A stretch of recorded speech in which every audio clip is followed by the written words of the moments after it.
So my name's Jensen. Growing up, I came from a family of, I guess you could say, Canadian immigrants because my parents grew up in Canada. I knew there was something off about you. Yeah. There's I'm a little strange. I'm actually going to Canada in 2 weeks. Oh, really? Yeah, my brother-in-law is Canadian. Okay. So now my sister's technically Canadian, and I'm going to Niagara Falls. Mm-hmm. We're actually going to do a race in Buffalo because he does 100-mile races. Mm-hmm. So I was like, well, I won't do 100, but I'll do 5K. The long distance running. Yeah. Okay. Yeah. So, did you ever grow up in Canada, or you moved here? Yeah. So I grew up in Canada, probably around the age of from 3, I was probably 3 or 4 or so. So for 2 years, a year and a half, lived in Canada. And I have memories from that time. When I was younger, I always had weird sensory issues. I just didn't like how clothes felt. So I'd always walk barefoot in the summer, just all the time. Just never, as a kid, just constantly always being outside, walking barefoot and stuff. And so that was just something that kind of carried over into the rest of my life. I just always was kind of an active child. And I was just a strange child too, I guess. I never smiled when I was I think it was from the day I was born to 3 or 2 years old. I never smiled. I was always just very, very serious child. Did your parents put you on medications? No, they didn't. My mom and dad, my dad he said to my mom, he was hey, we can't, do not give him some sort of amphetamine or, whatever. Yeah.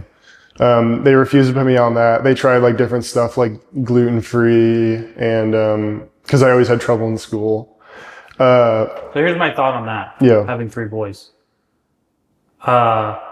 We homeschooled our kids. Mm-hmm. They still are homeschooled. And so it's funny when parents and teachers are like, hey, your kid isn't able to sit in a chair for several hours a day. And you're like, because that's not normal. That's funny. My kid, when they're homeschooled, they aren't sitting in the chair 6 hours a day. Mm-hmm. They're doing it for a short period of time. Kids are meant to be active. Mm-hmm. And so when parents are so quick to put them on medication, you're like, because it's not normal for them to just sit there and do nothing. Mm-hmm. Yeah, no, I agree. I'm glad your parents didn't put you on stuff. Me too, because I feel if I did, I would just be a very different person. Yeah. I don't know if I did. I don't know if I would still be on it, or maybe I would get off of it and I'd have all these, just I can't. Just the long-term effects of being on any kind of medication as Mm-hmm. usually some detrimental. Yeah, exactly. But yeah, so pretty happy about that. I think my mom just, she did a lot of hikes. So sometimes we would take a day off school. I'd done this, not too much, but a couple of times. Do you have siblings? Yeah, I do.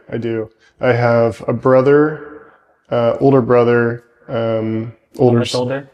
He's 3 years older than me. So. Did you guys wrestle a lot and beat each other up a lot? Yeah, we did. My mom would go to the shower and then, me and my brother would just start beating the crap out of each other. Yeah. So I think that was also, it's kind of good for boys to do that. Oh, for sure. Yeah. Yeah. Even if it's just out of if you were an only child with that condition, Mm-hmm. that probably would have been really hard for your parents. I know. I was wild. I was always the, not always, but most of the time I was causing trouble because every time my brother would do something, my mom would go, Ethan, so she would say my name first, even though he did it. So I was, I just, that was a problem, I guess, sometimes. Yeah. But yeah, so. So, you moved to America Mm-hmm. in Washington State? Yeah, I was born, in America at, Everett Children's Hospital, and lived here for about a year, moved to Canada, then came back.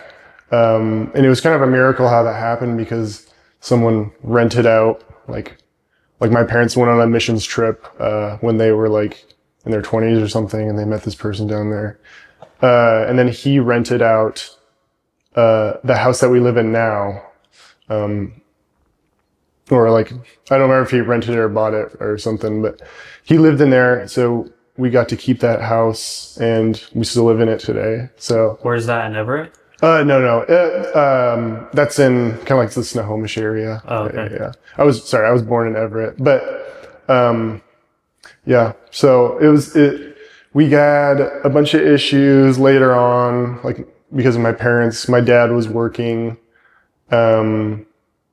for this company, and they would always tell him like, okay, we're going to get you your green card or your visa. Like he was on a work visa, cause he's Canadian, and it never happened. And so, eventually Is he a illegal immigrant? Do I need to call Trump? yeah, no, you need to call ICE. No, they're legal. They have their visa. I wonder how many Canadians are getting deported right now. I don't know. That's a good answer. I actually have no idea. I'm curious now. That'd be funny. But yeah, no, they've been talking about applying for citizenship. But Yeah. So, what was your middle school years like? Did you ever figure out how to fit in? Middle school years, I was like kind of manic. I feel like looking back on it, because I was just like crazy. Like no one ever really like taught me. I feel like I didn't really develop like I feel like I was just kind of like a dumb kid just in general, because I never developed those like critical thinking skills. Like looking back, like my brother, at the same time I reached his age, I feel like I didn't really like think much about, others. I was always just kind of like in my own like head a little bit. Mm-hmm. I know it was just like, I was just crazy. And not only, like probably when I reached like high school is when I got kind of better at like realizing stuff. But, middle school was crazy. I was like, I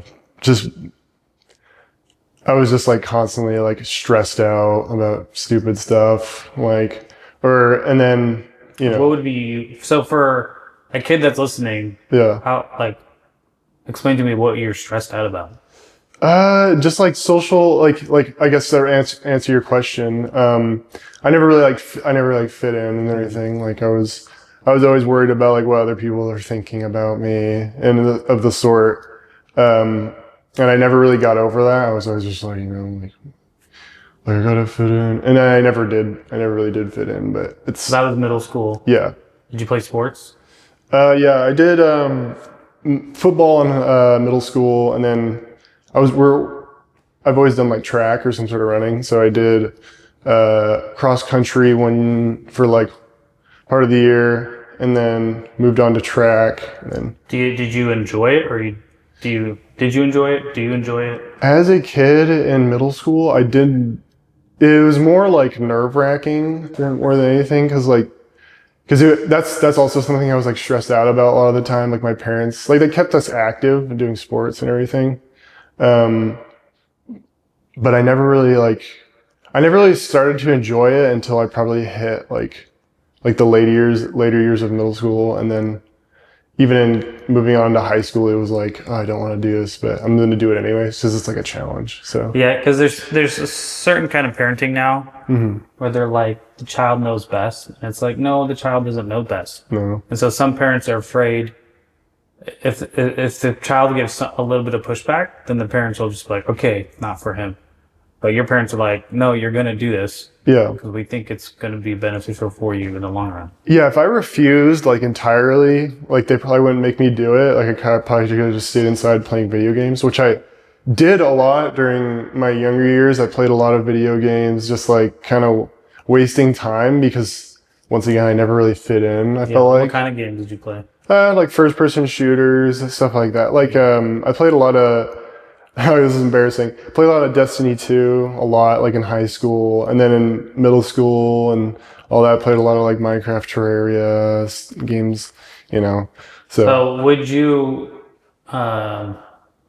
looking back on your gaming experience, would you want your kids to play as much games as you did? No, not really. I mean, I still got out sometimes, but it was such a thing of like just passing time because I didn't know what to do with myself. Yeah.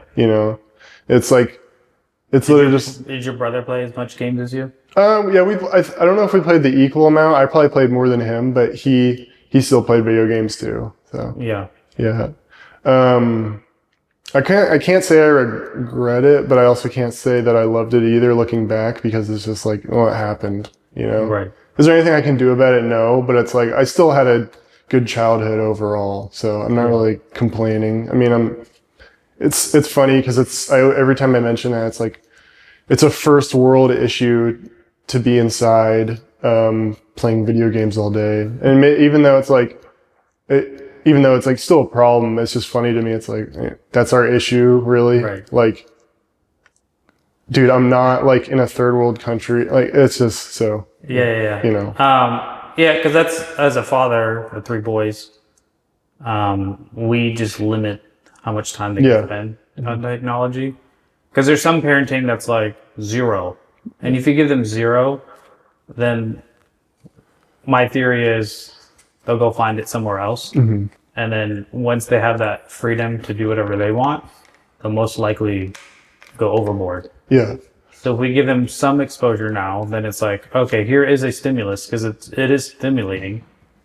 But I just don't want to overstimulate them on whatever game they're playing. Yeah, I totally agree with that because I feel like the stricter, I mean, I'm not a parent, but like from kids that I grew up with, the parents who were really strict, those kids were always the most like sporadic and like hyperactive and really sneaky about everything. Yeah, so and it's I like wonder how they are now as young adults. Yeah, it's like they're, you know, some of them grew up fine, but like, but when they were kids, it was just like, I was like, bro, you know, so. So high school years still kind of just awkward. A lot of awkwardness. I was just like once again, I was just like, I've always just been like in people, like my mom tells me, she's just like, you know, you're just kind of an interesting, like, like I'm just different, I guess. Like sometimes it depends on my mood. Like depending on like how I feel, I just change drastically. Not like I'm bipolar or anything. Like I'm usually pretty happy most of the time.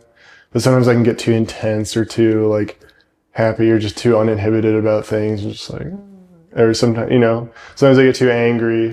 What do you get angry about? Just like stupid stuff. Like, so if I'm like irritable, like it's just like, you know, like I just don't want to talk or something, I'll just like snap and people will be like, okay. But that's usually just when I'm like at the house, because I just like need the time to recharge. Like I'm very social, especially in my 20s. Like I'm like, always wanting to do stuff with people, like, you know.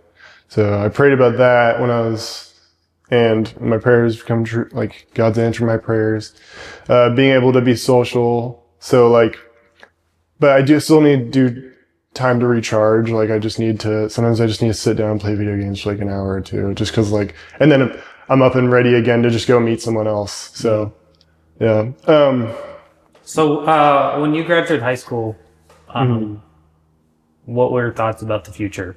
I had no idea actually, because when I graduated high school, I was working at this pizza place,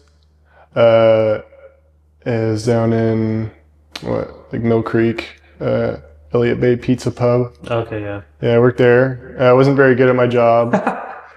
Your job?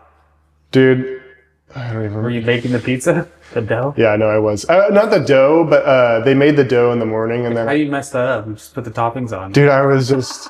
That's what I mean. See, I didn't really develop those like what I was saying earlier. I didn't really develop those like critical thinking because I was always just in my own head. I didn't really develop like the ability to just kind of like, you know, think about, oh, this should be like this. Like I feel like I was never, you know, taught that. Yeah. So I wanted to change that. But yeah, so I wasn't great. I mean, I was okay at times, but I was never like, you know, like the best employee or whatever. So, you didn't get employee of the month? No, never. But after I graduated high school, I got offered to go fishing in Alaska, dip net fishing on a commercial boat, with a friend's grandpa. And this guy was just like insane. Like, So did you do it? Yeah, I did. How was that experience? It was terrible, honestly, because the whole time you're just getting rocked around on a boat. You're sleep deprived. You don't know what's going on. You can't really like get the fish out of the net. And you're breaking this guy's net, and he yells at you like, "Don't break my net!" So like, and it's also his business too. Like, you know, the more we wait around, How or long did you do it for? just a month. Like, So only a month. yeah, it was. Oh my gosh, I wouldn't not unless it was with someone else. I think I would do it, but Experiences like that. Yeah. I think it's good to go through. It's called the suck, where it's like if you don't ever put yourself in uncomfortable positions, then you kind of get jaded to being comfortable. Yeah. Especially at a young age, it's like, yeah, I'm okay with that. I totally agree with you. It was definitely uncomfortable, and it like taught me stuff. But would I want to do it again? No. No. No. Yeah, my right. brother, he did that. I think after college, or he did that. Like a lot of young guys will do that for a summer. I actually met a guy in the sauna. He flipped that experience. He's in his mid-20s now. So he went from doing what you did at a high school. He was able to get through the suck, saw how much money he made, to working his way up, where then he's like, I want to become a captain of a boat. And so he's on that trajectory now. So he's like mid-20s, making several $100,000 a year. And then once he becomes like a fully licensed captain, he's well on his way to become a millionaire before he's 30. Oh yeah, dude. Again, if you can get through the suck and then work your way up, and obviously he was able to do that. Yeah. It depends on like the sorry. You're fine. It kind of depends, like, I guess, like the people who make up the environment. Like, Right. Like, when you're going through the suck, yeah. it's the people that make it better. Yeah. Like, I mean, stuff is still going to suck no matter like who you're with sometimes. But like, I feel like if I was with someone better, or if I do it again, I'm going to like, you know, I'm going to want to do it with someone I like actually, Right. you know. Yeah. It's like, in the military, I was in the military, when you're going through sucky situations, if you can make light of it with the people around you, then you can kind of bear through the hard times. But yeah, I think it's a good experience to have, as long as it doesn't physically break you permanently. So you did that for a summer or a month? A month, yeah. It was more for the experience, not really for the money, but you know, so. Okay, so what'd you do after that? Came home. During my time in Alaska, I got called by a guy named Caleb. I met him through a missionary friend of ours who we've known for like years. And she met him when they were like, I forget, Kyrgyzstan, I forget where it was, but it's one of the stands somewhere over there. And so she met up with this group there called Rev 5, and Caleb was a part of it. And so our missionary friend, she was telling me about it while I was in Alaska, because I was praying so much during that time because everything sucked. And so, she was telling me about it, and I was like, I don't really care about this, you know. And I was like, I'm just like I was like, oh, it's cool, but I don't think I'm going to do it, right? And so Caleb, she gave Caleb my number, and then he called me when I was in Alaska. And he called me, and I was like crying because I didn't eat anything for like 12 hours, and I was sleep deprived. And I was just like, bro, I was like, this is really hard right now. And then, yeah, that was, oh my gosh. So did you go work with Caleb after that? Yeah, no, so he was a part of a thing called Rev 5, Revolution 5. I went to a leadership school for 9 months that this guy named Joe Couch, he made this like leadership school. So I did that, and it was really cool. Where was that? It was in Colorado, yeah. Did it incorporate doing stuff outside?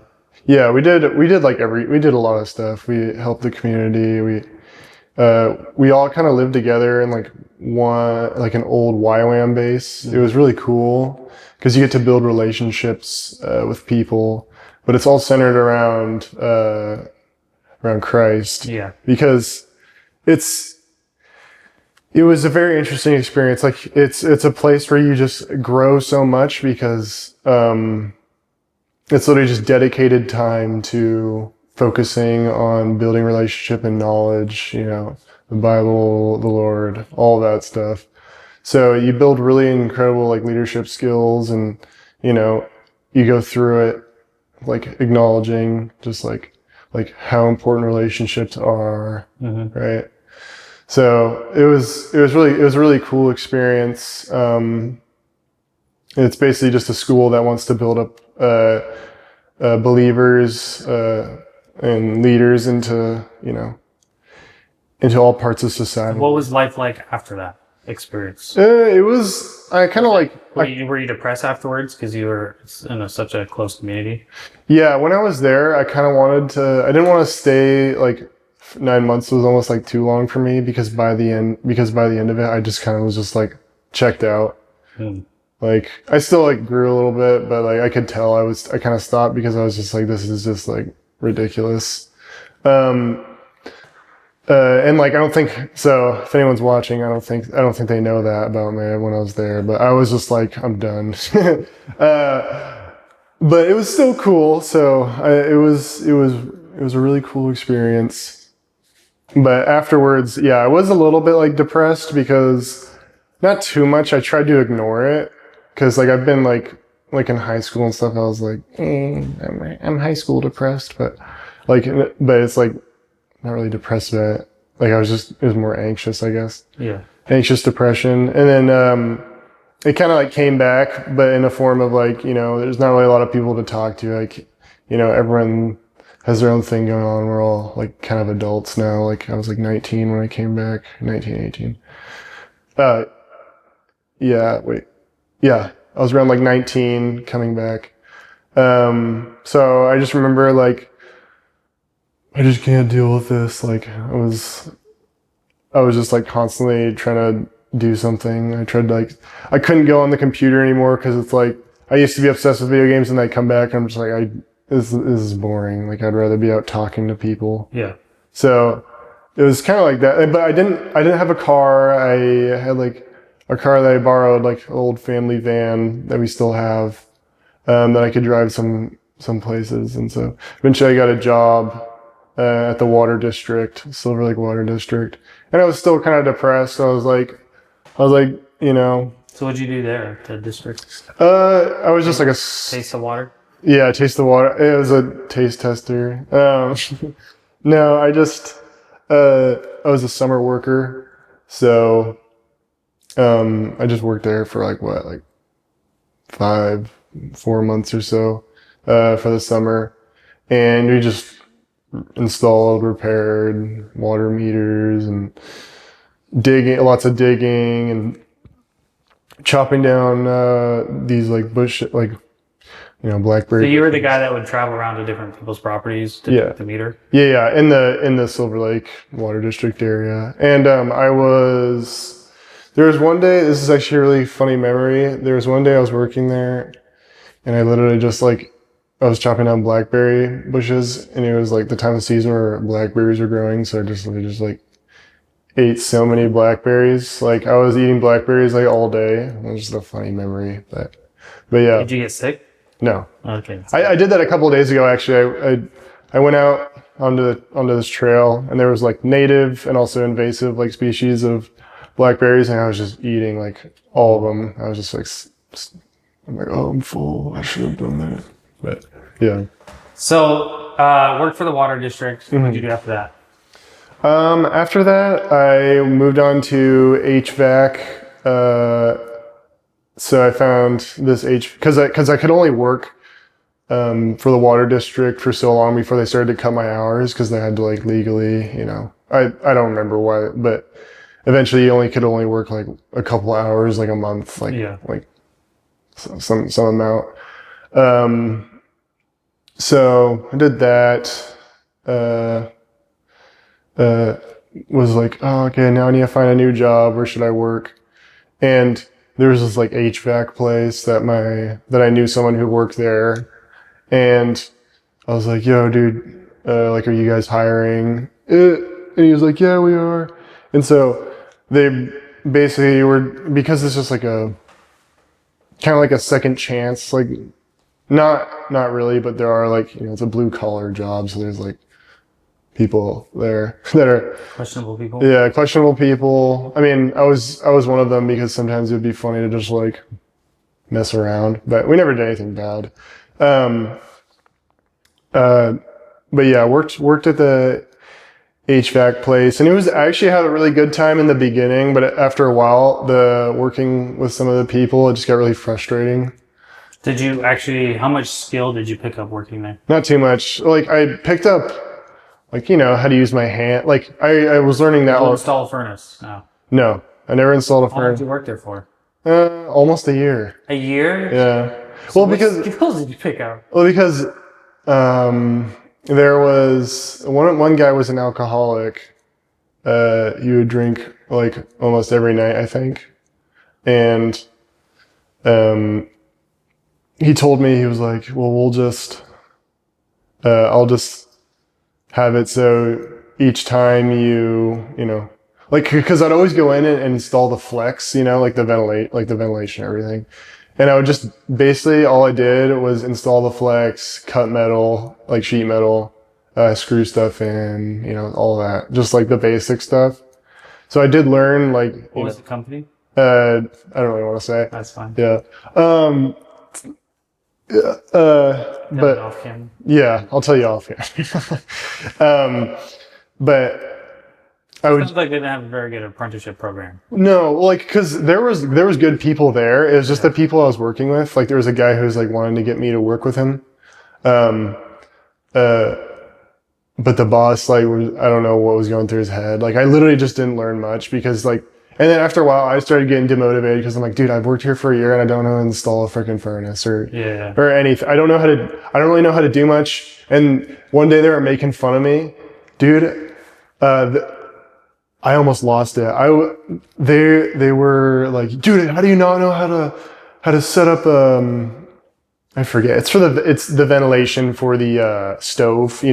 And they're like, dude, how do you not know how to install, this vent here? And I was like, dude, I've only done it 2 times within the past like year. Yeah.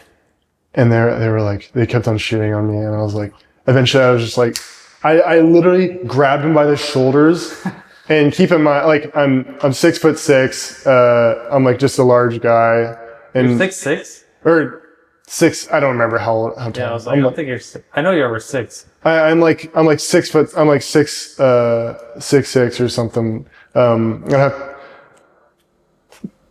Yeah, no, I think so. We'll have to get a measurement. I'm actually not sure my exact height, I but don't think you're 6'6". you don't think so? No. My cousin, he says he's 6'6", and we're about the same height. I think, well, is that with high heels on?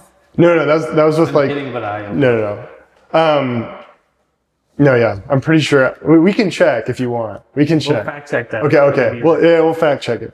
But I just like snapped, and I like grabbed him by the shoulders, and I was like screaming. I was like, I only do, and he was like scared because I'm like just like this much bigger than him, and he was like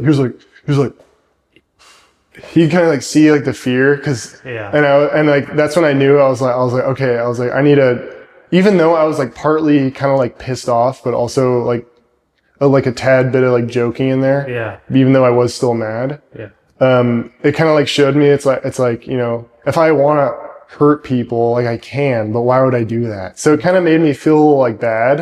I was like, usually I want to be a nice person. Like, I can't say I'm a nice person. That's for other people to judge. I try to be, Right.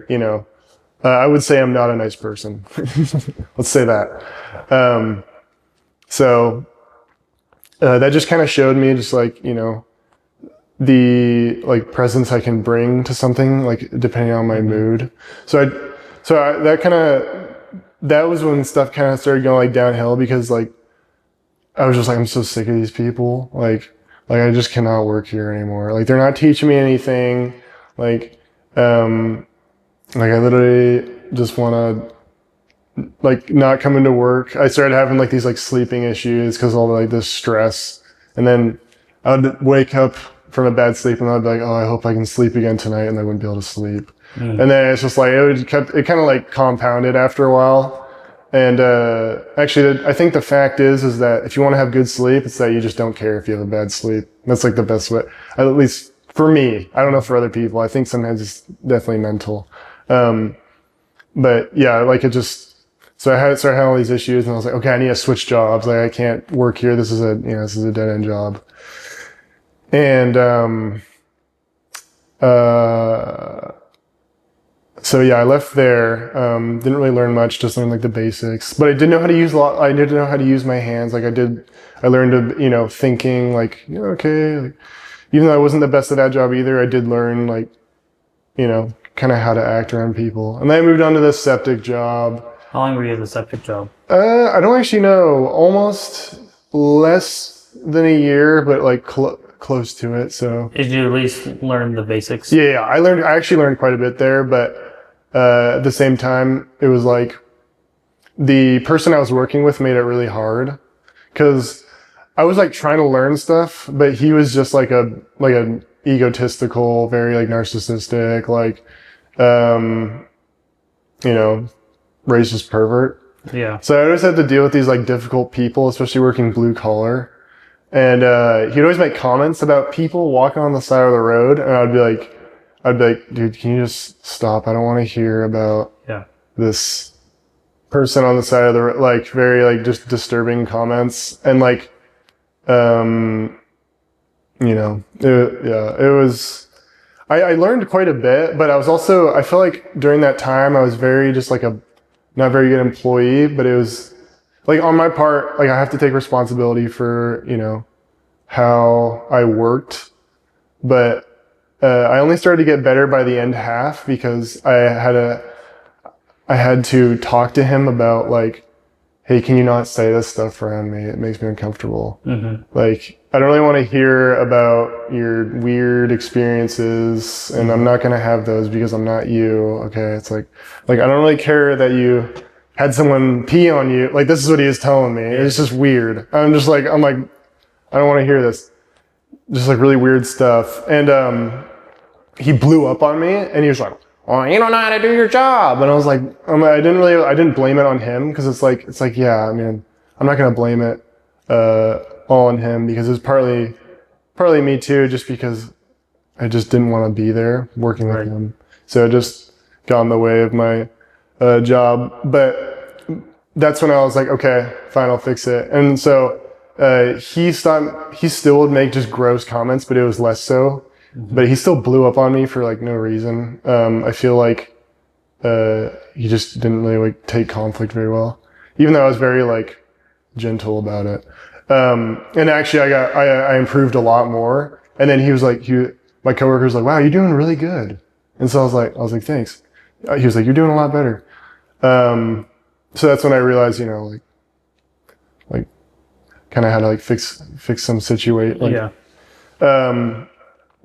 so I started doing a lot better, and then my boss laid me off. He was like, "You're just not picking it up fast enough." And I'm like, "Well, I'm getting two conflicting reports here. My coworkers telling me I'm doing good. I don't know where you heard I'm not picking it up fast enough because he said I'm doing a lot better, and I'm not really butthurt about it or anything. I was just more confused. I was like, okay." But it was basically, that job was easy-ish. Like sometimes the hours would get really long and it was just very draining mentally. But for the most part, it was actually a pretty good job. And then, moved on from there because that was like a couple months ago. I got laid off. And then I just started working at the Safeway, at Safeway, working in seafood, meat department.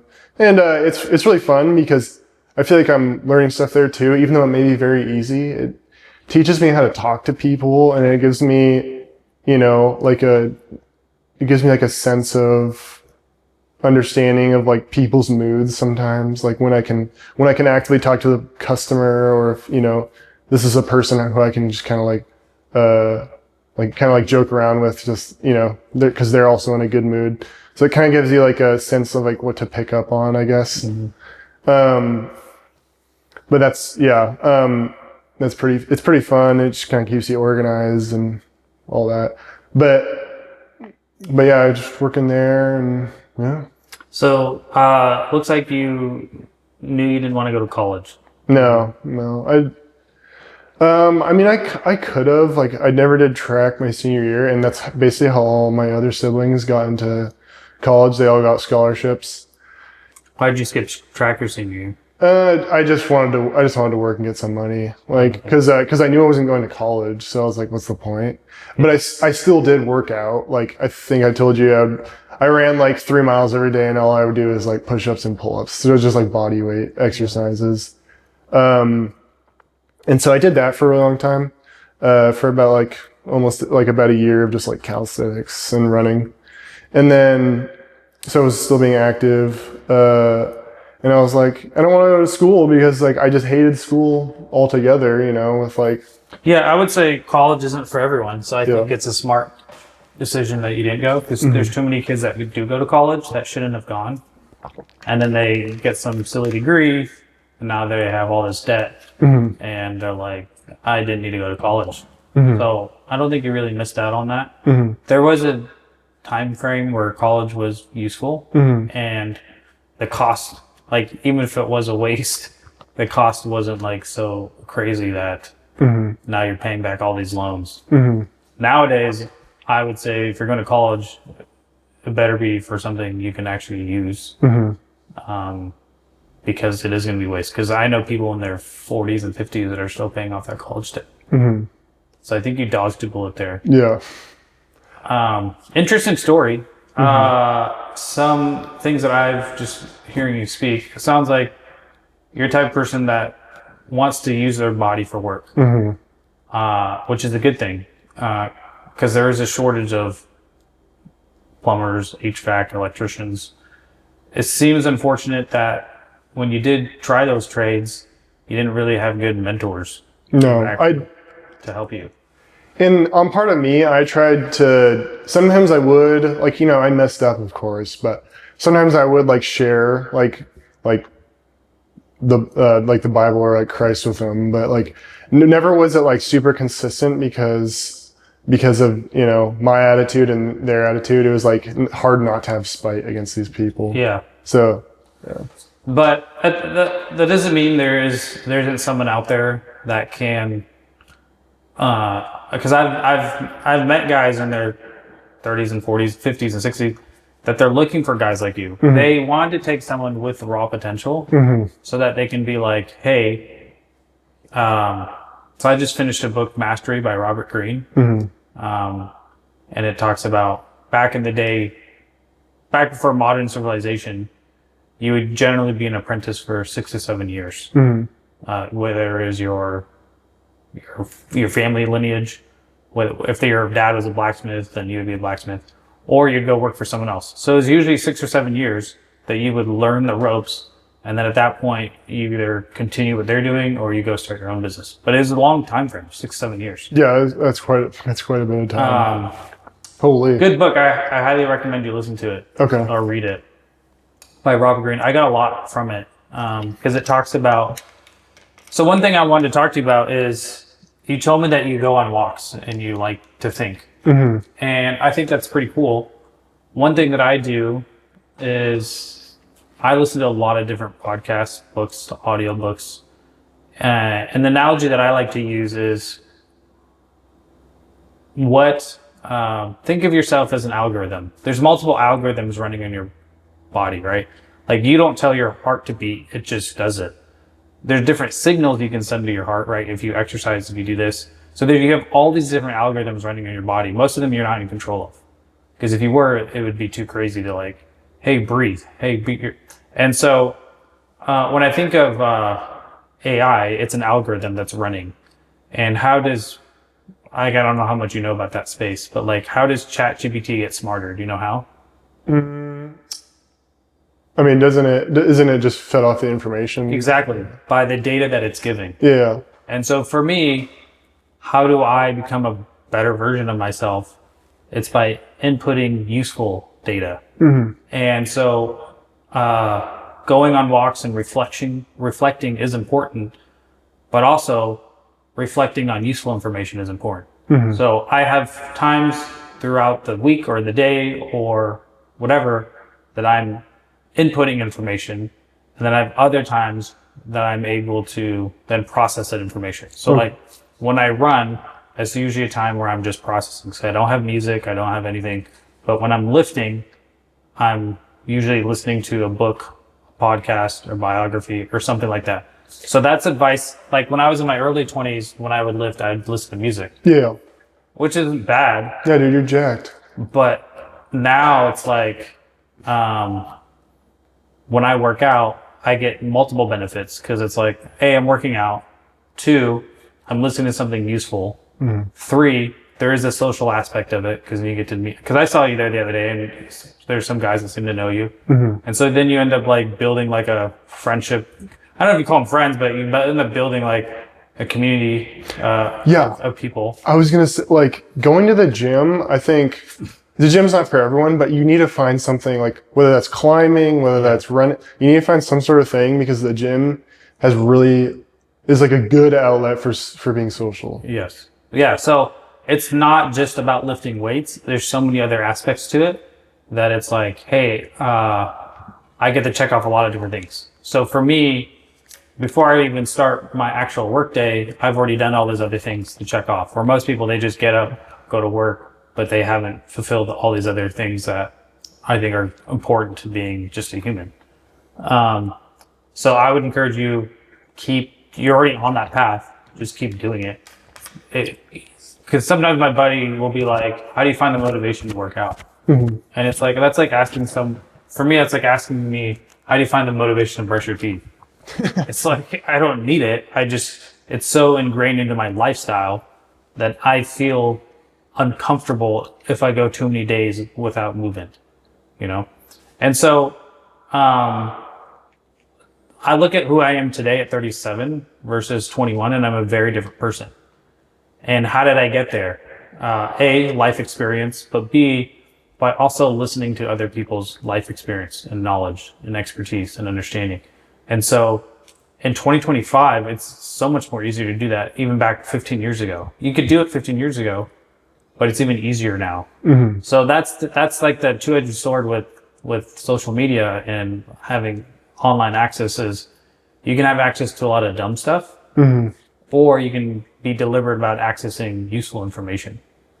So that's anything I would recommend to any young guy. It's like, hey, if you want to continually become a better version of yourself, then input good information. Just like biblically, it's like, hey, if you want to become a better Christian or whatever, you think about godly things and you read your Bible and pray. It's something you do consistently. But also, I think a lot about agency and personal development, and it's just a daily consistent thing that I do.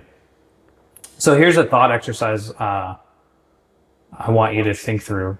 And it's, again, something I wish I would have done when I was younger, because maybe it would have helped me just figure out. A lot of times people don't know what they want to do. They don't always know what their strengths are. We're always trying to figure ourselves out, but it's oftentimes easier to know what you don't like and what you don't want than it is what you do want. Because then you can reverse. Be like, okay, I know I don't want these things. I know I don't want that life. So what do I have to do to not have those things? So it's like, hey, so there's a guy I really like, listen to, Alex Hormozy. He's always like, hey, what would it take for me to be poor? I'm going to list these actions. Now that I know this is what it takes to be poor, what's the reverse of that to be wealthy or to be rich? And so those are thought exercises you can do with yourself. And then what's useful with ChatGPT, because before, when I think, it's like, who can I bounce that off of? Well, now you can bounce it off of like a Grok or whatever, where you can have these lengthy conversations. So it's a tool. It's not like, the reason why I'm more bullish on it, there's another I listen to so many podcasts. There's another podcast, it's called the All In Podcast. Yeah. It's 3 billionaires and then one dude that's like, he's like their friend, but he's not like a billionaire. It's kind of funny because they kind of pick on him, but I think he's wealthy. He's still pretty wealthy. But those guys would talk about how much they would bounce their ideas off of ChatGPT and take it to its limit. So that forced me to be like, hey, there is something there where you can use this as a tool to think through things.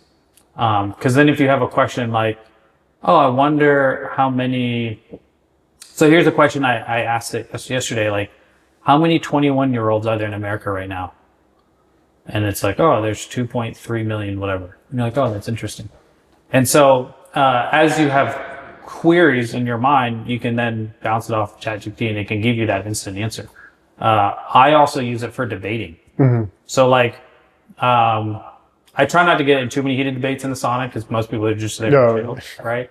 But sometimes it gets a little heated and it's like, okay, so like there was this vegan guy in there one time. Oh yeah. And he was trying to make the case for vegan, but he was extremely overweight.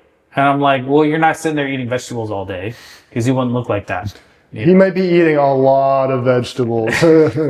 And so then I went back and then had like a debate with myself through ChatGPT, like, hey, give me bullet points for why vegan versus blah. So it's just a tool that I use. So if it's not part of your life, I would say it can be a useful tool that you can try so that the self conversations you have with yourself can be a little bit more meaningful, direct, and you're actually getting feedback based on what you're thinking. So if you're on a walk, you can actually talk to it. So like these billionaire guys, when they're driving in the car, they're having lengthy conversations with it because it's like the one guy,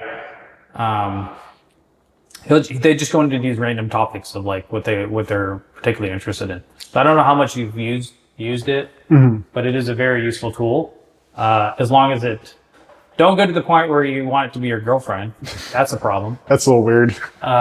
There's guys like that where they're like, it's my girlfriend, it's my only friend, but it can be a tool so you can get more out of just as you're thinking through ideas and thoughts.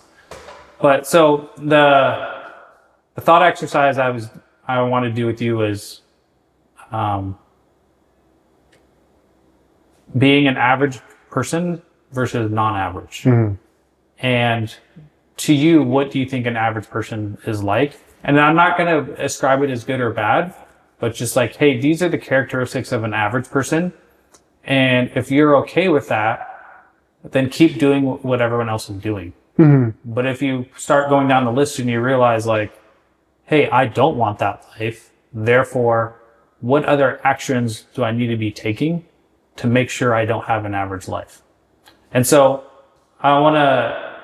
when I think about the concept of change, they make the joke, there's two things that are inevitable, death and taxes. But there's one that's change, where change is going to occur, but it can happen in multiple different ways. But there's three main ways that I see change occurring. One is it's forced upon you by someone else.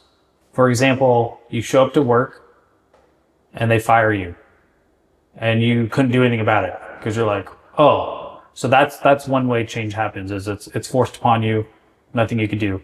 Another way change occurs is me and you hanging out in the sauna and I'm like, hey, I like listening to this band. And you're like, oh, that's interesting. Let me check the band out. So that someone influenced you, but it wasn't like a harsh influence. It was like a gradual, like, hey, check this out. But the third way change occurs is if you do something to cause change. And so generally when you look at people, average people, change usually happens in the first two ways. It's brought upon themselves by someone else, either in a harsh way or a more gentle way. But the people that go do something or make something of themselves, change happens more because they forced it. And so that helps me think big picture of like, hey, where do I want to be? What do I want to do? If I know this is what average looks like, well, I know personally I don't want to be average. Yeah. So what actions do I have to take not to be average? And so it's easier to see how other people perform to realize, hey, is that a habit I want to take on or not? for example, just easy starter is over 75% of Americans are overweight. So if I do nothing, I will most likely end up in that position. And I did actually. So from 21, or basically from like childhood to 28, I was really good at just being a good athlete, taking care of my body. I got 2 injuries. And again, I can have excuses all day, right? 2 injuries, COVID. I went from standing all day to a desk job. And so I gained 20 pounds. So like my early 30s, I was turning into that average guy. Like I looked down one time, when I was fit in my 20s, I would joke like, if my belly ever sticks out more than my chest, I've lost the race. Like, that's not good. And I remember I looked down one time, I'm like, my belly is sticking out more than my chest. That's a problem. And I think it was like 32. I was about to turn 33. I was like, if this is aging, this sucks. Because I don't feel good. And so that's where I could have played the victim card and be like, oh, it's COVID, oh, it's that. But that's because I'm getting old. Right. There's so many cards I could have played. But I looked at the mirror and I said, I need to do something about this. I need to make change happen. And because I was like, this is like, this whole aging thing sucks. And so then that's when I became really serious about, okay, how does the body actually work? How does this whole fat thing work? How does muscle work? So I went super in depth into actually understanding how the body works. Like, how do people actually get fat? How do people lose fat? And then as I learned about it, then I would start applying that to my life. And then I ended up like going to the sauna and having conversations with people, because most people there are overweight. And I would ask them, like, do you actually know how you get fat? And they're like, most people don't know. Do you actually know how to lose fat? Most people don't know. And so then I was able to, apply it to my life, but then help other people. So a question that I ask older people a lot is, I don't like to ask them, hey, what regrets do you have in life? The question I like to ask them is, what do you know now that would have been useful to know when you were younger? And so that was knowledge that I wish I would have understood when I was younger, so that I didn't have to. I'm glad it wasn't not like 60 years old and I'm like, 40 years of this. I'm glad I didn't waste too many years of that, not understanding of actually how the body works physically, so that I can apply it to my life. Because I was on that trajectory. You look at most Americans, right? And now, because I have kids, I see other kids and they're just as fat as their parents, if not more, more and more overweight kids. So that's just one example of like, okay, being average in America means you're going to be overweight. So there's deliberate actions I have to take to make sure that's not that. Now I'm at the point in my life where I don't have to overanalyze. It's just built into my algorithm. Like, hey, you will do certain things to make sure you don't get to that point where it's not much effort or thought or motivation needed. And so you can kind of go down the checklist of all these different things, and I can bring that up. But I don't know, is that a topic that is interesting to you, to be like, what is average versus non-average? Or do you ever think about how does change occur? Have you had those kind of thoughts or experiences? I definitely do think a lot about my current situation, because it's like, I feel like sometimes I just like wait for something to happen, but I'm like realizing like, I know I need to do something about it. Right. You know? Right now, because I'm going on a trip soon, it's like, okay, after the trip, I actually need to figure something out. But I'm kind of like thinking in my head, I'm like, am I just telling myself that, or am I actually going to like,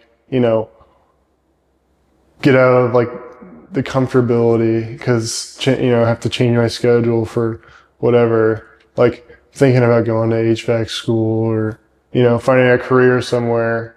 And I've already looked into it and, So you seem pretty interested in HVAC. Yeah, just because I've already done it before, and I have like very basic knowledge, but it's like even that knowledge will get me like a little bit further ahead. Yeah, I mean personally, and I can talk more about this off camera. I have a really good. I did a podcast with him. You can listen to it. Okay. I'll send that one over to you. Yeah, send that. But he had a similar experience to what you had. His first time in the HVAC industry was not good. Yeah. He ended up leaving that company. I think he was with 2 different companies before he just started his own. There was a phase in his life where he lived in his car. Yeah. Oh, yeah, that's rough. That's rough. But yeah, you should listen to that one. I'm really lucky because my parents are very generous. Like, I still pay for rent and stuff. I'm not, like, I told my kids 18 year I know. Yeah, Except for the daughter, I was like, hey, you can say that. Yeah, yeah. No, I'm very blessed to have the parents that I do. I love my. Yeah, I think with your parents, because they see progress, Yeah. they're okay with you staying there. Yeah. But if you're just like, because I've met dudes in the sauna, there's a 70-year-old guy in there. His 30-year-old son is literally a bum. He's like, there are days where he won't leave his room for days. And you're like, you're enabling in that. And it's like, he goes to psychiatry. This is really hard to listen to. And it's like you're allowing you're going to die soon. Yeah. And your kid's literally in his 30s with zero life skills. Like, that's a problem, man. He's just going to get the inheritance. It's all right. Yeah. So you're not like, to give you perspective on your life. Yeah. You're on your way. Like, I think that's what I really liked about you was, I was listening to another podcast yesterday and these two guys were talking. One guy's worth several $100 million. The other guy's ex-CIA. And they're talking about the content they put out. They realize that only 2% of the people that are listening are going to do something about it. Mm-hmm. And so what they're saying is 98% of people won't change. So they're trying to influence the 2% of people that do. So I asked myself, what camp am I in? Am I in the 98% where I don't do anything and I just kind of let life take me as I go? Or am I in the 2% camp where if I learn something, I will then try to apply it to my life to make the change that I want? And so that's a question you can ask yourself is, the people that have generally gotten somewhere in life, it's not just financially, are the people that learned a useful skill. Because there's a lot of ways to make money, but a key one is having a useful skill that other people will pay you for. Mm-hmm. So obviously HVAC being a good one. Yeah. Well, they actually, I mean, they need a lot of HVAC technicians. So like, that's one of the reasons too. But. Yeah. So HVAC being one of them. And so whether it's you, maybe my friend is like, hey, yeah, I would love, because he would love to mentor someone. Yeah. That he can be like, and he's quick, because I'll ask him like, how quickly are someone like out there doing their own stuff? And he's like, within months. They'll do a couple ride-alongs with me, then they'll do their own I'm with them, and then literally, because he wants that person producing revenue without him. So it's in his best interest that you become highly skilled. Yeah. So that he doesn't have to babysit you. And yeah, that's something I would definitely love. Yeah. So he wants you to excel so that you can go work on your own. Yeah. Like the other company, like that wasn't a thing. No, it was literally crazy. Yeah, it was literally just like, because everyone was so just like rough there. It's like they don't really care about you. They just want to get home and go drink or party. But right. So maybe you can have a conversation with the guy, because he could take someone like you that's like, hey, I actually want to learn this stuff. Yeah. Teach me everything you know. Yeah. So that I can go do this without you. Yeah. You can actually service that mini split. Oh. Yeah. Yeah, because he does furnaces, mini splits, ACs. Okay. Yeah. He used to do water heaters, but it just wasn't worth it. Yeah. But yeah, that's there's certain skills that you don't have to worry about AI taking over. Mm-hmm. Like, you're going to be pretty good. And then over time, if you want to go start your own business, like there's a world where you're a millionaire in your 40s. Mm-hmm. If you are willing to put in the work. That's definitely something I want. Like, even though money is not everything, I definitely do have that draw of like, I want to be somewhere. Like, I don't want to be stuck, where I'm at. Like, and it's mostly just like, I don't even like, maybe I'm just making excuses, but it's like, I feel like I just don't know where to look. So like meeting people has like really helped a lot, like networking. Like, I love just going up to random people and talking. Like, I went up to the park the other day on my night walk, and I just met some people there and chatted with them. So yeah. I would say that's a very useful skill. Yeah. I mean, look where it's gotten me now, just the different guests that I've had. Yeah. And life, like I try to think big picture sometimes. It's like, okay, what is life about? Like, if you're a Christian, then God's probably going to be a pretty big part of it. But other than that, what else is there? And it's like, to me, and people may disagree, life's ultimately about people and experiences. And if you aren't doing those things and you're dissatisfied with life, then it's like, well, you're missing out on some key components of life. If you have limited human interaction, and if you don't have too many experiences, or if your experiences you're playing video games, or in theory, or with ChatGPT all day, like it's probably going to lead to some poor outcomes, right? Because if you look, why are so many people? I think depression is the number one thing people are medicated for, and it's like most people would rather just take the pill versus actually solve the issue. And people will ask me like, "Hey, what if I take this supplement, like AG1 or something like that?" And it's like, well, are you doing the basics, which is sleep, nutrition, exercise, stress management? And they're like, no. And then it's like, well, you don't need to supplement then, because you're not doing the key components of what a healthy system or body looks like. So the sooner you can build your core foundations, the less you then have to think about it. So then you can go think about other things. So skills stack on each other. So I don't have to think about health and fitness that much. I do it because it's an enjoyment, but I don't have to like stress about it, because it's like, yeah, today's Thursday. Today I'm going to run. Today I'm going to lift. If my boys were here, I'd play basketball with them. But it's not like a struggle. It's just like, hey, at some point today I'm going to go run and I'm going to lift. So the younger you can build those foundations, the easier life gets. The shortcut to getting to where you want to go in life is by the reason why I highly recommend listening to books and podcasts. You can do fiction, but I would recommend nonfiction. I can listen to podcasts. It's I just need to find like a good book I can like actually like. Correct. Yeah. Finding useful books. Yeah. I started with military biographies. I can share some with you that I think were really good. Like this one guy was he was SEAL Team 6. You know who they are? Yeah, I think so. Yeah, so they're like the lead of the lead. So you have Delta Force, the Army, and then you have SEAL Team 6. And I would listen to a lot of those biographies because they're pretty interesting. So if you find interesting books, then you're like there's this one guy named Tim Kennedy. He was an elite UFC fighter while Special Forces.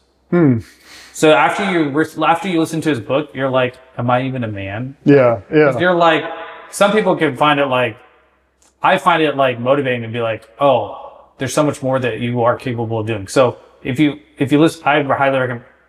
He's in some controversy right now because of like Stolen Valor. So you're like, I don't get too attached to a figure because you're like, hey, there could be some scandal behind the corner. Don't meet your heroes. Yeah. So some of them are saying like half his stories aren't true, but regardless, as you listen to interesting biographies, you're like, to me that shows you like, oh, there are different paths people can take. And so for him, like he was a big mess up when he was younger. When he was like 19, he had 2 different girls pregnant. He went to go off himself in the ocean.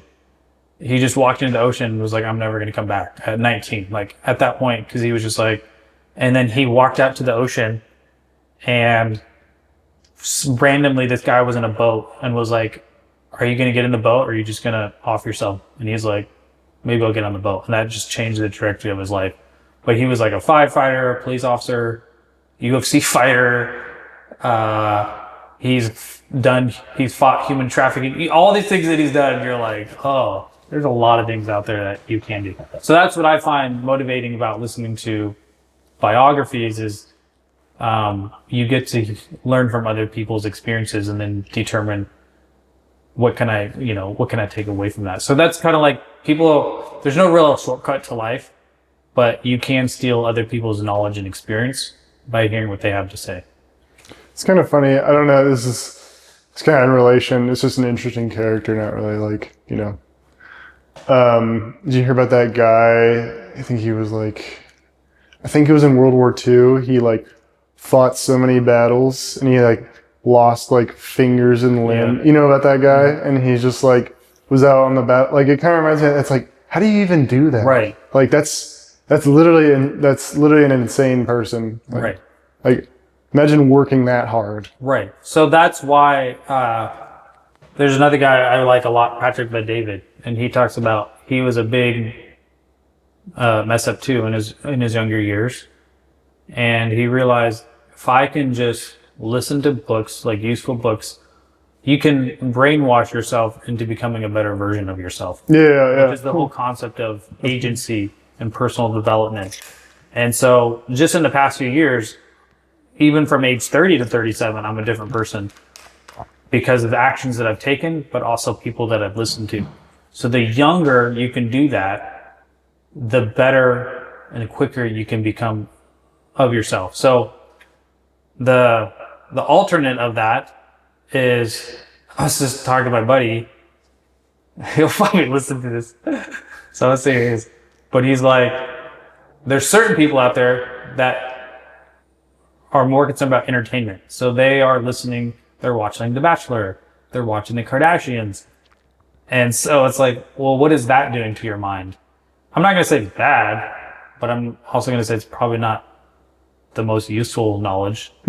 I kind of give guys a hard time that get really big into fantasy sports or into gambling, because it's like they'll know some stat about, did you know in 1992 blah blah blah did this, and you're like, cool, but what is that going to do for you? Dr. Phil puts it as I forget the exact term, but it's basically you want to pick up useful knowledge, not just knowledge for the sake of knowledge. Like that's nice to have, but knowledge that you can apply and do something with is going to be a lot more useful than knowing some stat about some. Again, I'm not anti-sports. My kids play sports. I play sports. We casually watch basketball. But when you get so in depth into random knowledge, like, did you know this guy's Shaq wears size 22 shoes? And you're like, cool, but what am I going to do with that? So that's kind of my encouragement to you is, if you want to continue to become a better version of yourself, sometimes if you do too much self-reflection, you can kind of get into a downward spiral. So the way I've learned about myself is learning how does humans in general work? Like fat cells, how does that work? Because it's going to be the same in most humans. So just understanding human psychology, understanding how humans function, then you can place yourself in that spectrum, right? Just like you have some people, like you said, you were kind of an outcast or weird growing up because you didn't really understand how society worked. The one thing I talked to my nephew about is the name of the channel is The Game of Life. And there's multiple games that are running at the same time. And it's useful to know how the game is played. Therefore, you can decide if you want to play that game, or once you understand the rules of the game, like, you know how some people say the system's rigged, right? The stock market, everything's rigged. Well, that's because they don't understand the rules of the game. So you can look at that and get mad at the wealthy guy and get mad at the guy that got successful at stock trading or real estate or whatever. Or you can be like, hey, there's something that he figured out that I don't know. So why don't I go figure that out? And so the more you understand that there's all these different, whether the algorithms or games that are being played, if you can learn the rules of the game, then you can start applying it. One of them is like the thing you're learning at Safeway is you're learning the game of human interaction, right? Now, if I met you in 5 years and you're still working there, I'd be like, hey man, there's probably a time you should have stopped doing that. But yeah, there are useful things to do for a short period of time. Like my first job sucked. No, my first job was a lifeguard, which was fine. Yeah, your real first job, or But my real first job I did for summer, which was stocking cigarettes in the back of a gas station on a Indian reservation. Oh man. Like, I did that for 2 months. I learned a lot from that of what I don't want to do in life. But if I am still doing that 15 years later, I already learned what I need to do. I guess what I'm trying to say is sometimes you'll go through experiences, but they don't need to be dragged out for 10, 15, 20 years. Yeah. It's like, hey, you got what you needed, now move on. And so there'll probably be a phase where the Safeway job doesn't, need it anymore. Yeah. Because you've got enough human interaction. Like I say, because I've met, not going to say any names, but I've met people and I know people who work in retail or, flipping burgers Right. or making For their whole life. Yeah, and you just talk to them and it's just they're just kind of just yeah. They're called NPCs. Yeah. No, I'm actually convinced at this point it's there actually are NPCs. There's and it kind of scares me because it's I do not want to be like that. You're just you're literally there's not a lot going on here. Because they go home and they watch The Bachelor and The Kardashians. Yeah. And they watch all those dumb shows. Yeah. Just to wake up and do it again tomorrow. Again, I'm not against that. Yeah. Necessarily. It's just as long as there's something in your life that is meaningful and purpose. Mm-hmm. In my life, I like to be above average in most things. Mm-hmm. But I don't have to be above average in everything. Mm-hmm. But the things that matter. Mm-hmm. I'm not above average in cooking because my wife does all that. So that's just yeah. But so there are certain things in my life that I'm going to be above average in. If you want to be excellent at it, then you can be extremely wealthy. So how do some people get extremely wealthy? Because they got a skill and they got really, really good at it, and then people are willing to pay for that skill. So for you, if you really want to go the HVAC route, then whether it's my friend or go find someone, maybe I don't know. I was also thinking about joining ICE because the $50,000 sign-up bonus. Yeah, I saw they've had 100,000 people sign up. Yeah, that's crazy. Wow. I'm not sure if I would get in, but yeah, for someone like you, I wouldn't recommend the military. Yeah. If you were to do the military, then I would be do something special, whether it's Rangers or Special Forces. I think I would join the military if literally that'd be my last decision. I wouldn't recommend it at this point.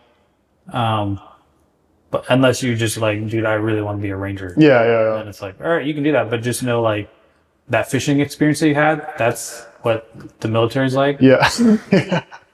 Probably a little bit worse. It's a lot of suck and you can't quit. Yeah. So good luck.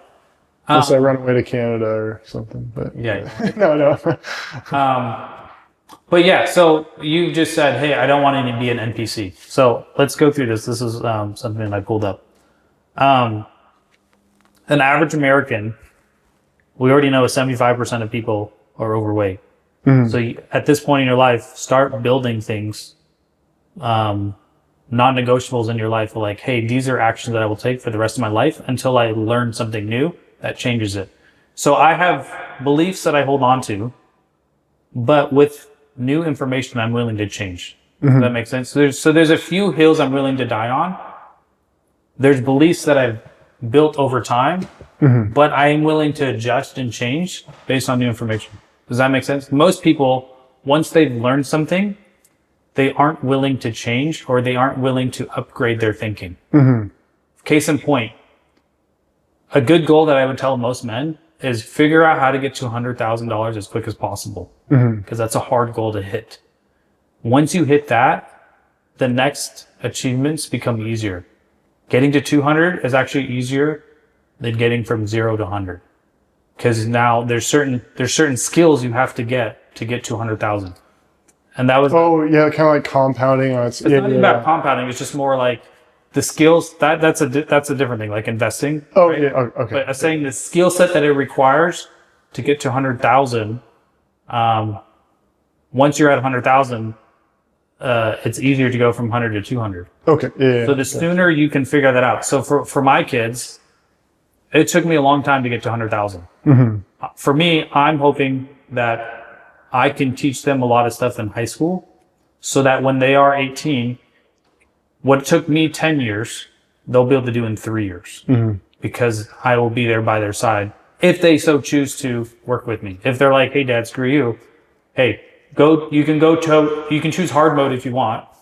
My goal as I get older in life is I want to find not necessarily the shortcut, but is there an easy mode to do this? As you get older in life, you know the saying, you can do it, what is it? You can do it the hard way, you can do it the easy way. Yeah. And so I want to try to, there's a different way to say it, but I want to try to find things, the easy mode. The hard way is, hey, there's like a military analogy of like, hey, if you get a group of Marines, they're just going to go straight through. You get a group of special forces, they'll get someone else to go do it. And so there's different ways to attack something. But the younger you can learn these useful foundations, the easier life can be. And so, you can either work hard, you can work smart. So the older I get, I want to work smart.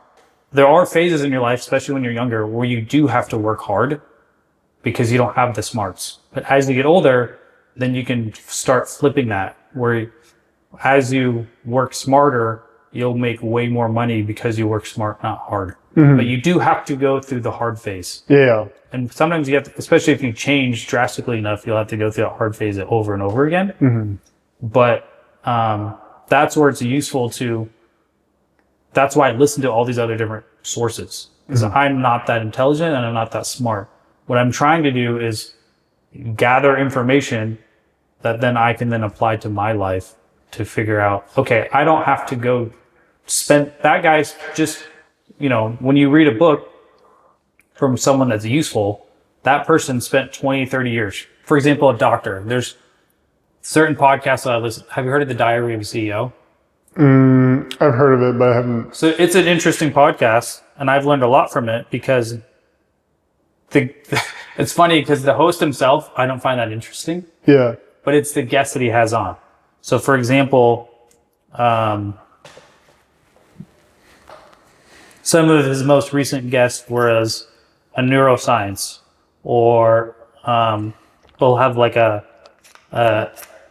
foot doctor or a health doctor. So these people, they've spent decades into this field. Now, if I listen to it, I can take the key points because I'm not going to go spend 20 years doing that thing. But give me the highlights of it, and I can then apply it to my life. Mm-hmm. So I didn't have to spend 10 years learning how to be a foot doctor. I just was able to listen to that 3-hour podcast, and now I'm like, okay, there's certain behaviors that I can do to help me get to that point. So that's the shortcuts, right? Taking someone else's experiences. So any young guy, it's like, hey, if you want to get further in life, be willing to learn. Mm-hmm. Be willing to, once you've learned something, be willing to adjust as you learn new information. Yeah. That's what, as I think about, so I have 24 nephew and nieces. I think it's even like girl and guy. So when I think about my nieces that are like looking for possible suitors, mm-hmm. the thing that I would encourage them to do is when you're dating a young guy, he doesn't have much to show for it, right? Because it's like he hasn't done anything. So how do you know? Because you're betting on him. You're betting that he's going to take care of you. Yeah. And so what do you look at? Because you don't know. Like, it's like when my wife married me, she didn't know. Like, I could have been some deadbeat. And so what I would tell my daughter or any close female is look at that guy to see, is he willing to learn and change?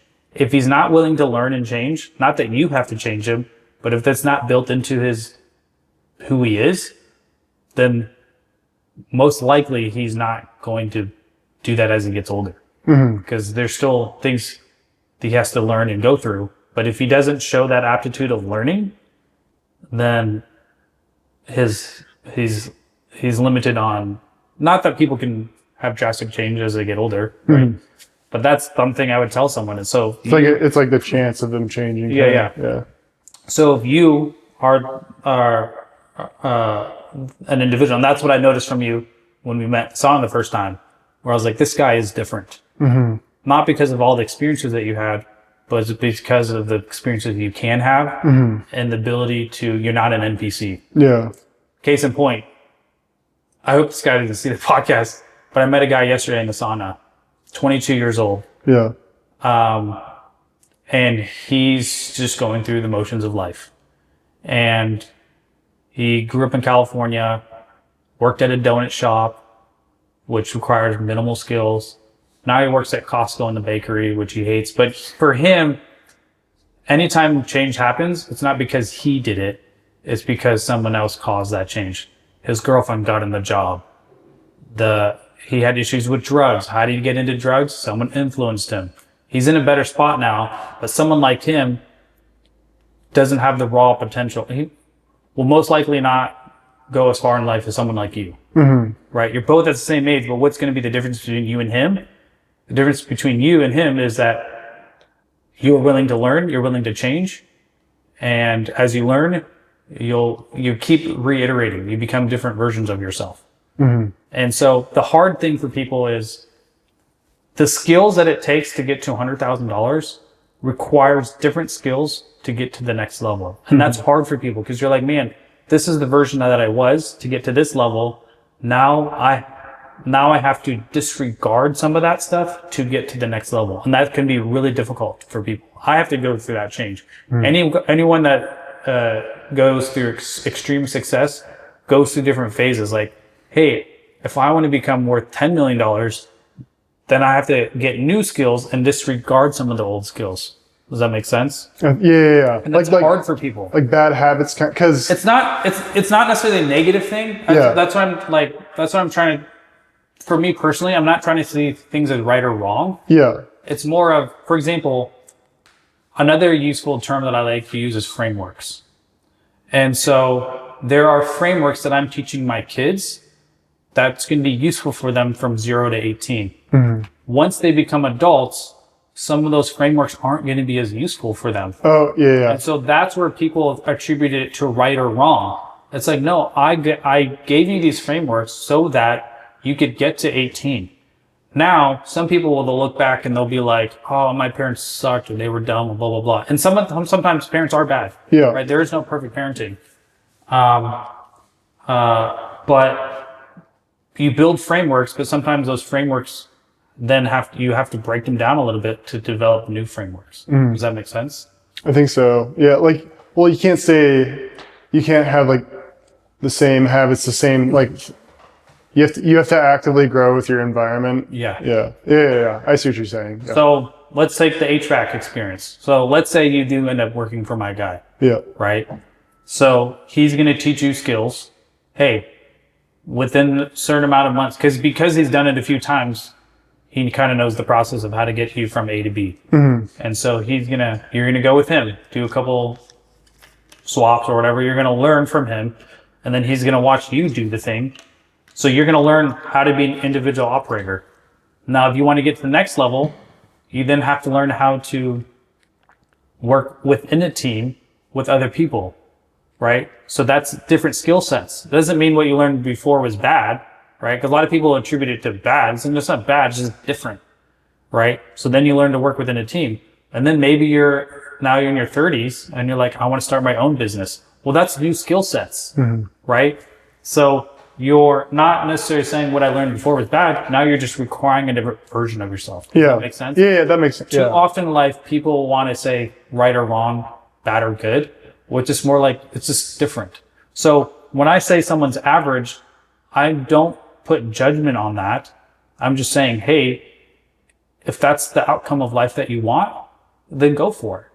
But if it's not the outcome of life that you want, then you do have to change. I'm not telling you to change. It's more or less, you don't have to do anything I say, right? It's more or less, hey, if you continue down this path, let's and this is what's useful with ChatGPT is you can have these theoretical conversations. Like, hey, ChatGPT, if I worked at Safeway for the next 30 years, what would that outcome look like? And then it will do that thought experiment out for you. And then you'll look and you're like, yeah, I don't want that path, right? So you don't have to waste the next 30 years and then look back on your life and be like, why did I do that? Yeah. Right? So that's what's useful now that you can do is you can now interact with an intelligent AI so you can have these thought experience. But frameworks, that's something that this stuff that I understand now, it's like, oh, if I would have just understand this when I was younger, maybe I could have sped up that process of getting to where I am now, I know I've been doing a lot of talking. Is there anything that's kind of struck out to you in anything that I've said? No, I just think I think it's interesting. I think, yeah, no, I don't know if I guess it's just like, I don't know.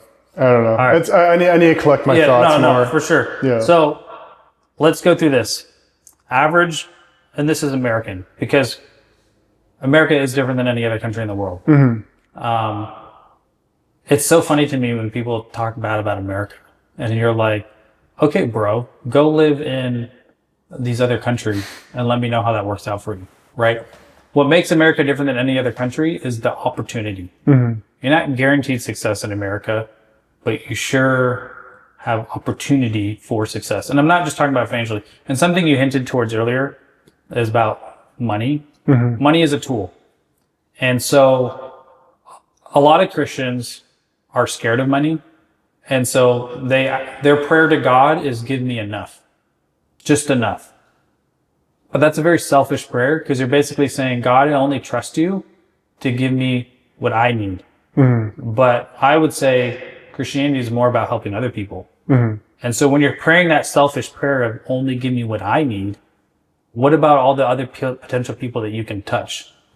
And so flip it, where it's like, rather than giving God 10%, how about you only keep 10%? Which means you've made so much money that you can give away 9%. And so once you have that perspective, you're like, oh, wow, money is a useful tool that you can do a lot with. So it's not necessarily about buying big houses and big cars and all that other stuff. But if you imagine getting to the point where you can meet someone and be like, here's $100,000 because I believe in what you're doing, and how much you can change someone else's trajectory because you believed in that person to go do that thing. Or like, hey, I want to start this business.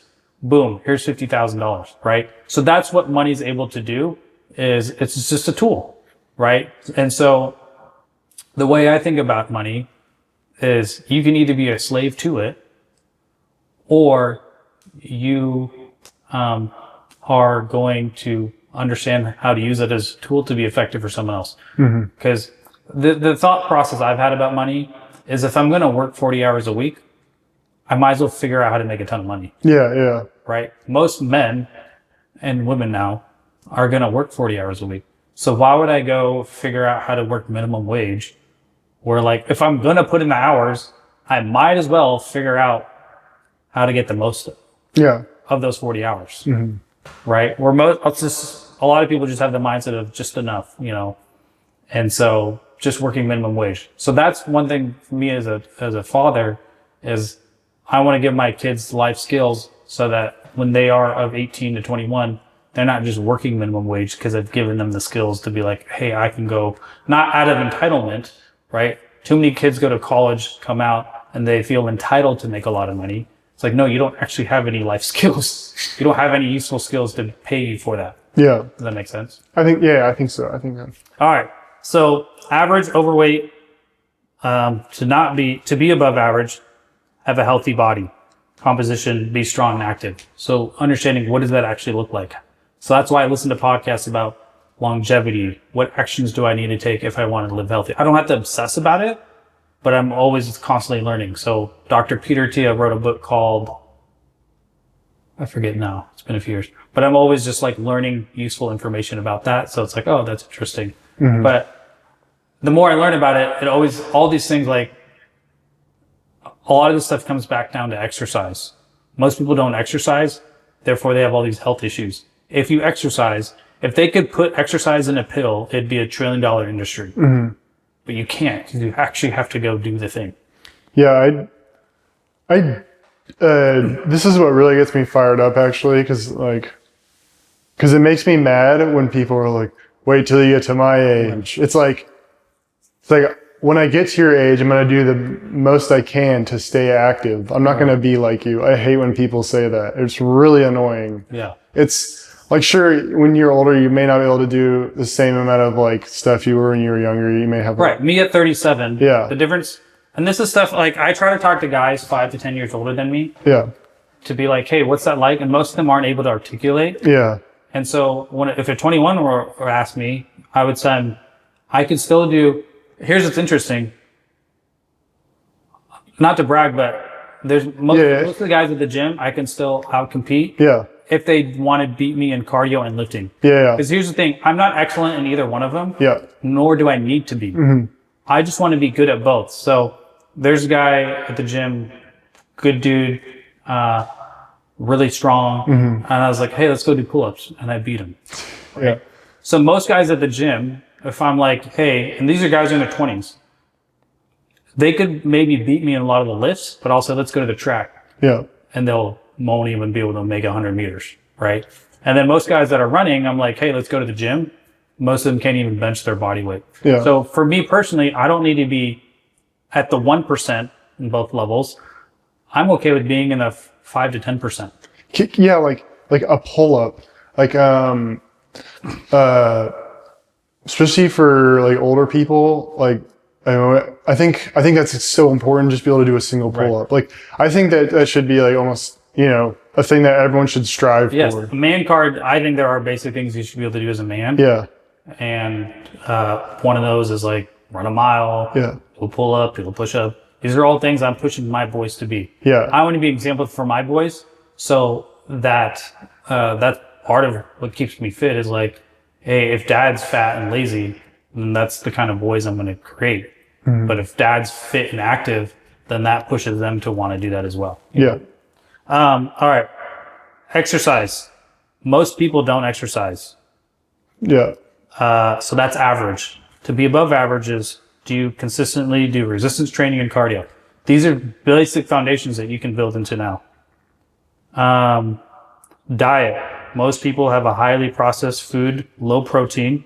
So the opposite of that is, do you understand the importance of protein? Yeah. I'm say you will. I only eat like whole foods. So you got that figured out. Yeah. Like. So they're saying the average lifespan is 78. But in reality, most people's quality of life is terrible, 50 and above.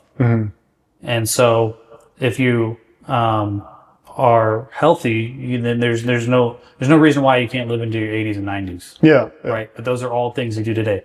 Finances. Here's a big one. The average median household income is $80,000 a year. That's average. So if you want to be average, then do average things and get average results.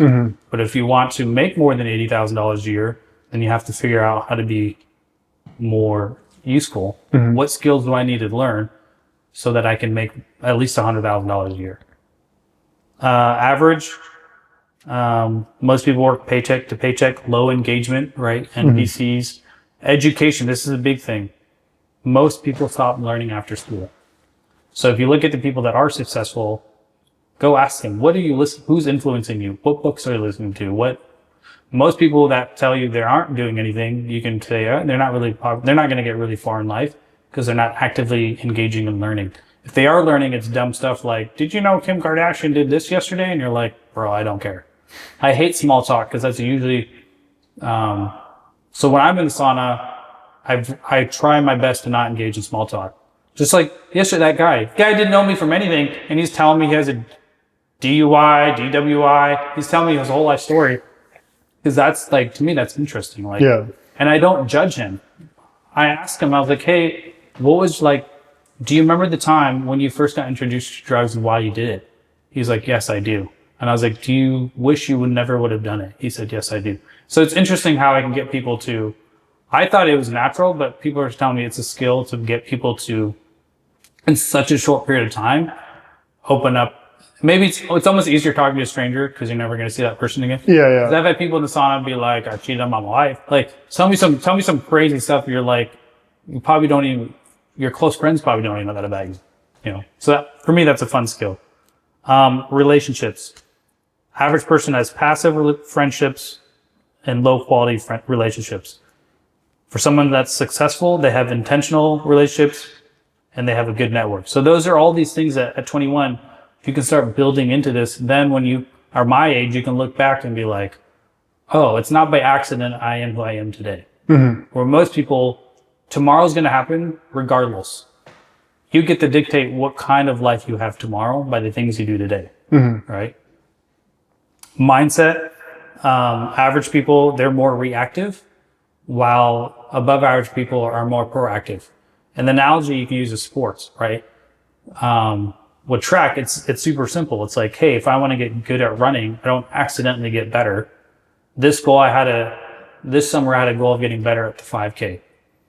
My prior training was just slowly running, not a whole lot of speed work. The past 2 months, guess what? I put a lot of work into speeds. It was deliberate action that I took.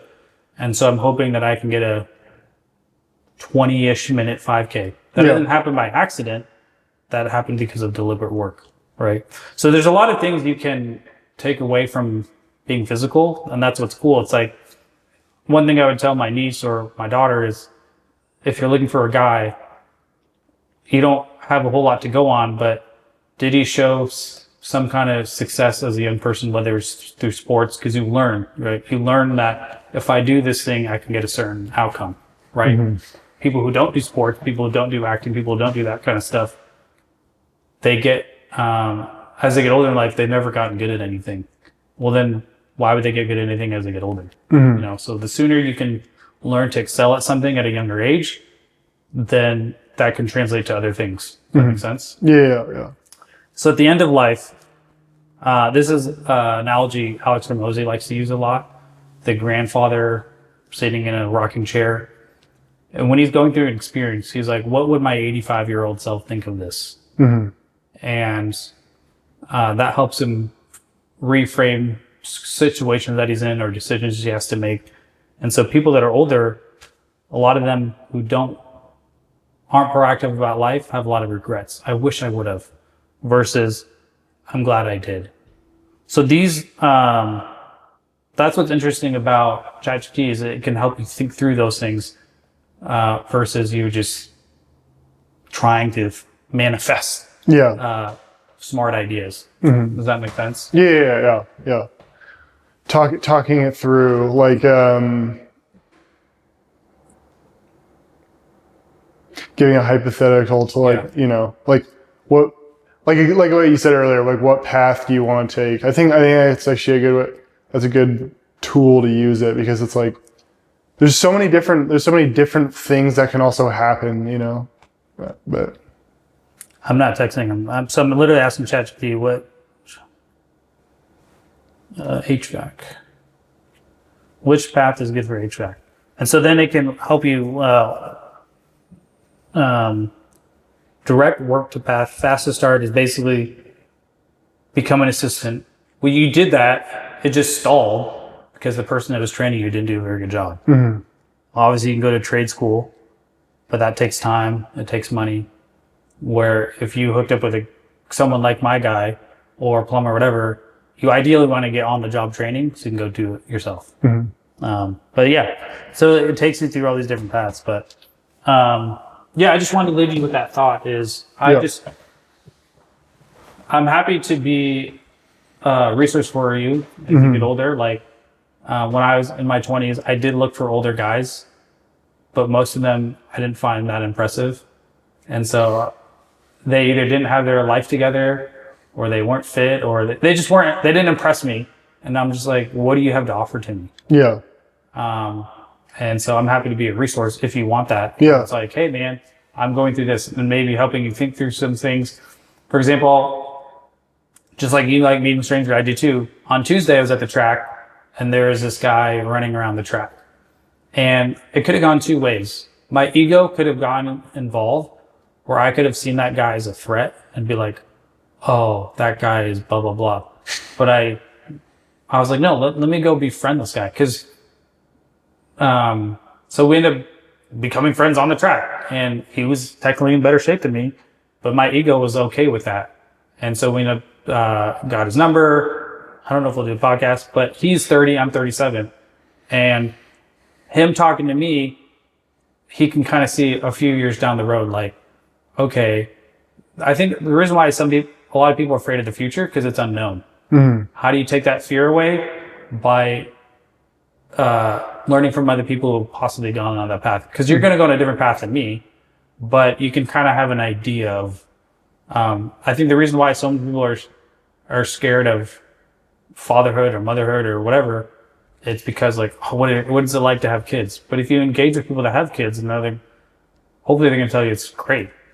And so we just had that. I'm a few years older than him, but I'm able to provide some perspective for him that he's like, oh, okay, it's not that scary. Yeah. You know. I like what you said about the ego there, because that's something I think about like regularly. Like, it's good to have like friends that like challenge you, you know, not friends that are, you know, you just kind of sit around and talk about brain rot, stupid stuff. Yeah.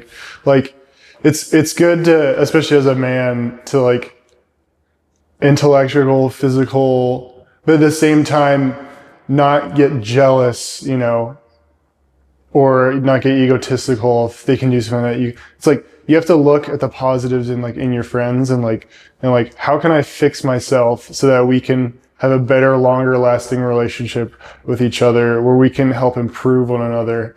And that's something I just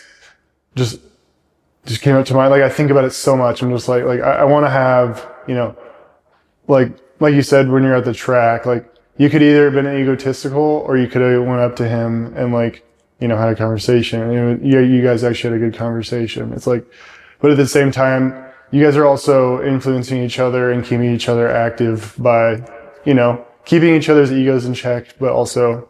Yeah, ego's important. Ego's important in that it motivates you. Yeah. Right? And so when I think of my ego, it's more like,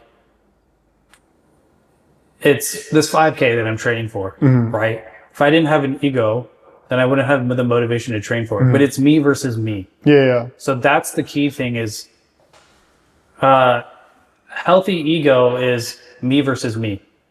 And there's a term that you just used saying fix yourself. If you can take that term away, instead of seeing yourself as broken or needing to be fixed, it's just becoming a different version of yourself. You can use the word better. I like to use the word different, because then it's not such a negative word, where it's like, you know, those people out there, oh, I'm broken, I'm messed up. And it's like, well, then just become a different version of yourself, right? A better version. The other thing I would challenge you to do is try to have relationships with people from different age groups. Yeah. And one thing that when I did this podcast with the doctor, who's in her 70s now, she said growing up, when she was a kid, she didn't just hang out with people her age. She hung out with all sorts of age groups. And so the problem with a lot of people today is they only hang out with their age group. So when you hang out with a bunch of 21-year-olds in that age group, most of them are dumb, idiots, not very useful. Yeah. Not that you should be friends with them, but you also want to have friends that are married, friends that have kids, friends that are just a few years beyond you. But you have to be deliberate about that. It usually doesn't just accidentally happen. Now, being a part of a church, it's easier to do that because you can go up to a guy and be like, hey man, let's stop, let's hang out. If you're not part of a church, it's a little harder, but that's where you can do that at the gym community. That's why I love going up to older guys at the gym and being like, hey, how'd you do that? Most people at the gym are very like, Kevin, I went up to him like, hey man, I'm tired of doing my normal workout. Do you have any other ideas? He's like, oh yeah, I'll do this. So don't. Oh yeah, Kevin, I love that. You know him? He's like an older gentleman, or Kevin is. I have a picture of him. Yeah, I think I know who you're talking about. He's usually always in the sauna, like Saturday. No. Okay, we're talking about a different guy. Yeah. But let's see if you've seen this guy. Yeah. There's another guy in there named Kevin. He goes in the sauna. I talk to him like regularly. He's just like an older guy. That's funny. This guy. Oh no, I don't know who that is. That's cool though. Yeah. Oh yeah, maybe. I was like, hey, you could beat me at everything in the gym. Let's do pull-ups. Yeah. And then we did about pull-ups, and he's like, that's not fair. I was like, bro, you have more muscles than me. But he's a cool guy. I did a podcast with her. Oh yeah, I've seen that person. Yeah, I know who she is. Yeah. I've seen her. She's pretty cool. Yeah. She's my first female guest. I did a podcast with her. She used to do marathons at like 2:30 pace. Okay. This guy, he won a bodybuilding competition at his current age at 69. Oh yeah, I've seen that guy too. He's a cool guy. Yeah. I haven't done a podcast with the guy. I actually ran into him at church. Oh, interesting. Yeah. Okay. Yeah. But yeah, he's buff in his 60s. I was like, hey, Yeah. what's your secret? Like, how do you get there? What do you say? He's just like, good. We haven't done the podcast, but Oh. obviously working out, eating Yeah. stuff like that. Of course. But yeah, that's what I encourage you to do. It's like, yes, hang out with people your age, but also try to hang out with people older. Mm-hmm. Hopefully they have a little bit more maturity. That's why I like going to the sauna, because you get to meet a lot of boomers and Gen X and like some like millennials too. Like you get to meet all these like different like age groups, because it's very like diverse. I don't know. I feel like a lot of people like going to the sauna just because it de-stresses them. And it's like these people have so much stress, you know. Yeah. They get to talk about their problems. So here's my last thought to you. Yeah. Is this? I don't know if you still struggle with. Do you feel like you're hard on yourself? I probably overthink. Sometimes, bro. Yeah, sometimes, bro. So I learned this from. It hasn't really been a struggle for me, but Dr. Peter Tia wrote the book Outlive, and the last chapter was on like mental health, and he realized it was funny because here's this guy that's talking about longevity and how to live a better quality of life. He's not one of those guys that are like, I'm gonna live till I'm 200. He's like, no, this is how you can live a high quality of life, by certain behaviors. And he was sitting with the therapist one time, and she's like, if you hate yourself so much, why are you trying to live for so long? And he's like, you're right.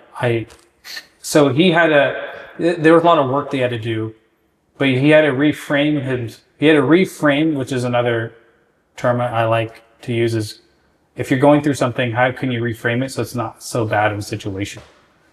And he had to reframe himself to be like, how would I treat a friend? I normally treat a friend kindly, with kind words, encouraging. And so he had to teach himself to be kind to himself. So he would almost talk to himself in third person, like he would to a friend, where it's like, hey, I think some people are just too self-critical, where it's like, talk to yourself like you would talk to someone that you were trying to encourage, versus like, man, why do you suck at life? It's like, no, what would you say to Peter as if he was a friend, versus like, what would you say to Jensen if you were trying to help him or encourage him? So I thought that was a useful tool, where it's like, people that can sometimes get too caught up in their own thoughts, it's like, don't beat yourself up so hard. Now, if you're in your 70s and you haven't done much in life, beat yourself up all day. Yeah.